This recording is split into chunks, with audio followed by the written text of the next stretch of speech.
Bom dia, meu nome é Nataele. Hoje eu vou falar um pouco sobre os meus dados, a minha interpretação deles, que é referente à prova do NAP 2 da professora Laís, da disciplina de estatística. A gente vai falar um pouco sobre análise estatística e, mais específico, indique em arranjo fatorial duplo, que é o que foi rodado os meus dados. E agora a gente vai conhecer um pouco esses dados. Qual foi a minha hipótese para mim poder fazer, esse experimento? Eu gostaria de saber qual era um adubo específico que, juntamente com um grau de radiação solar específico, faria com que a planta tivesse um crescimento mais rápido e de uma maneira saudável também. Então, eu organizei esses dados de uma forma simples numa tabela, em que eu separei os tipos diferentes de adubo inorgânico, que a gente tem alguns no mercado, mas eu separei 3, que foi em formato líquido, concentrado e granulado. E da mesma forma eu fiz para o meu fator 2, que foi os tipos diferentes de níveis de radiação solar, em que eu submeti essas plantas, a níveis diferentes de radiação solar.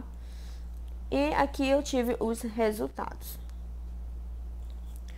Para mim poder observar esses resultados com mais certeza e com mais significância, eu tive que modificar aquela minha tabela inicial para uma forma em que o meu programa R ele pudesse fazer a leitura desses dados. Então, eu montei uma tabela mais simples, que desse correto na leitura do programa R. Então, eu coloquei aqui as quantidades de repetição, o meu fator 1, o meu fator 2 e o produto final. Feito isso, eu fui para o programa R para rodar a minha análise. Então, para começar, eu tive que importar os meus dados. Então, aqui eu fiz um pequeno cabeçalho, só para mesmo me situar. E aí, eu comecei a importar os dados, em que aqui apareceu a minha tabela, tudinho organizado. Ele me deu até outra coluna aqui, em que me diz a ordem. E feito isso, aqui está o meu resultado, em que eu coloquei ele no programa ANOVA, que indica em arranjo fatorial, para mim ter esses resultados, para mim saber o grau de significância desses resultados. Então, para a gente começar, a gente tem que entender que o meu DIC, ele é em arranjo fatorial duplo. Então, aqui no meu comando, para colocar no R, eu tive que colocar o produto, está para aduba, mais a rádia, que é a radiação, mais o aduba vezes a radiação, que é a interação entre eles, e assim eu consegui os meus resultados. Para a gente interpretar esses resultados, a gente tem que começar aqui na primeira parte, em que eu confirmo que está correto a minha tabela. Eu tenho sim 2 fatores, eu tenho a interação entre esses 2 fatores e tenho o meu erro experimental. Ao lado eu tenho o grau de liberdade, em que o grau de liberdade a gente só faz a continha bem simples. Eu pego minha quantidade de tratamento e diminuo 1 e ele vai me dar um resultado. Então, eu posso fazer o grau de liberdade total menos 1, aí depois eu vou fazer o grau de liberdade do tratamento do fator 1, depois eu vou fazer o grau de liberdade do fator 2 e também fazer o grau de liberdade do fator 1 vezes o fator 2 e o grau de liberdade também do meu resíduo, que o resíduo ele é muito importante para avaliar se a sua esforço amostral foi legal para aquela amostra, para aquele trabalho, Então, maioria dos casos, eles aceitam que o resíduo tem que ficar em 14, que dizem que é um número aceitável para um grau de repetição, né? Agora a gente vai aqui para o final, em que é nosso p-valor, que é o mais importante, é o que vai nos orientar em saber se nossa amostra ele está significativa ou não. Bom, aqui no meu fator 1, ele deu esse Ezinho menos 0,6 significa a quantidade de zero que tem antes do 3. Então, esse meu fator 1, que é a aduba, ela deu significativa. Por quê? Porque o meu p-valor, ele deu menor do que o meu grau de significância.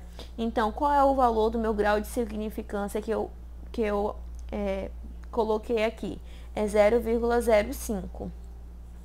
Então, se a gente puder observar, a mesma coisa acontece para o meu fator 2, em que ele também foi menor que meu grau de significância. Então, por isso, ele é positivo. Já a interação deles dois não deu significativo, porque o p-valor acabou sendo maior do que o meu grau de significância. Então, para isso, eu fiz o teste T, para saber, né, para confirmar se eu iria aceitar ou rejeitar o meu H0. Então, eu fiz o meu T calculado, fiz o meu T tabelado, e no fim eu tive, né, observei lá o meu p-valor. Então, aqui realmente o meu p-valor do fator 1 deu significativo, o fator 2 deu significativo, mas a interação entre eles não deu significativo. E bem que assim, já ao lado, mostra que explica um pouco, né, do que é o HA e o que é o H0. Então, o HA, ele daria os valores diferentes, que foi o que aconteceu. Então, conforme muda a quantidade de radiação solar, no caso, o adubo, ele também tornaria-se mais eficiente, então ele também mudaria. No caso, ele teria que aumentar, né, o seu crescimento da planta. Já o H0, ele permaneceria igual, ele sempre vai dar igual os resultados. Independente de qualquer coisa, ele vai dar igual. Então, na minha hipótese, na minha análise experimental, eu busco um resultado de que o adubo utilizado juntamente com o grau de radiação solar fornecido, ele tem um resultado significativo, tanto no crescimento quanto na saúde da planta. E a interação desses dois não deu significativo. Então, a minha hipótese, ela não foi significativa.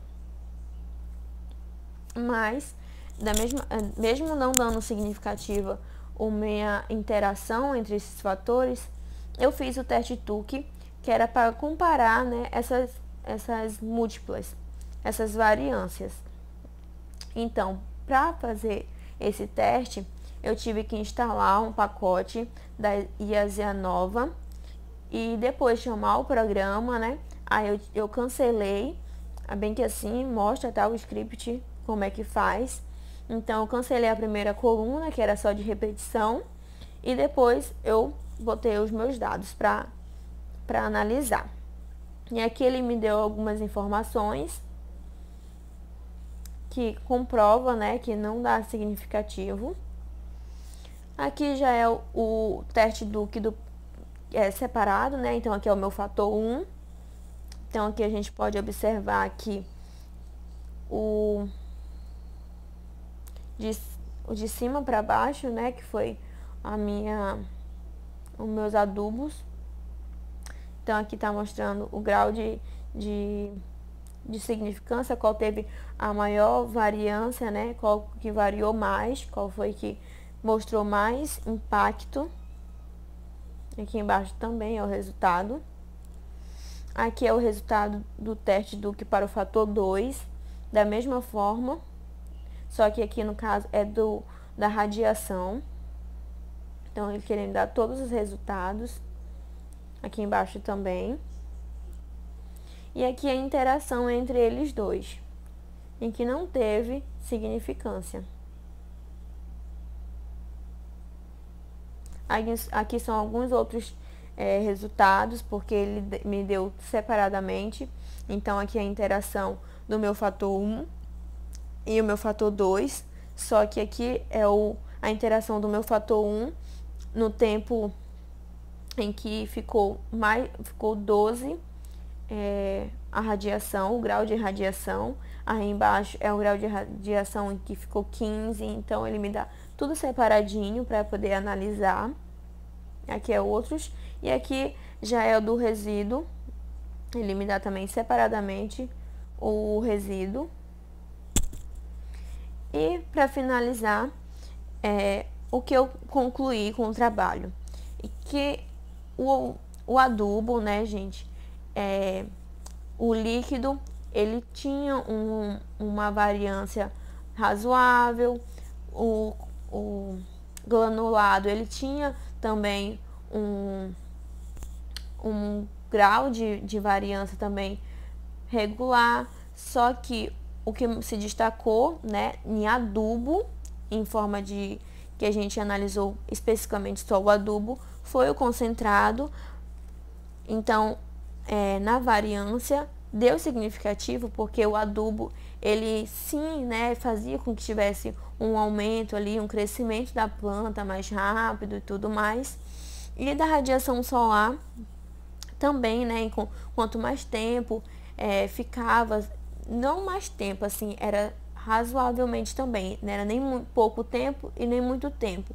O que ficava no meio ali, de 9 a 12, o grau de radiação solar, ele também tinha um crescimento ali mais acentuado.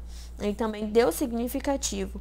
Mas o que eu buscava com essa hipótese, com essa pesquisa, era a interação deles dois, que foi o que não deu significativo. Então, eles separadamente dava significativo, mas juntos a variância de um não interferia na outra. Então, a interação entre eles não deu significativo. Então, conclui-se que não há necessidade de que o adubo ele tenha um grau específico de radiação para o crescimento da planta. Só o adubo ou só a radiação ali, eles já dão conta do serviço. E é isso. Obrigada.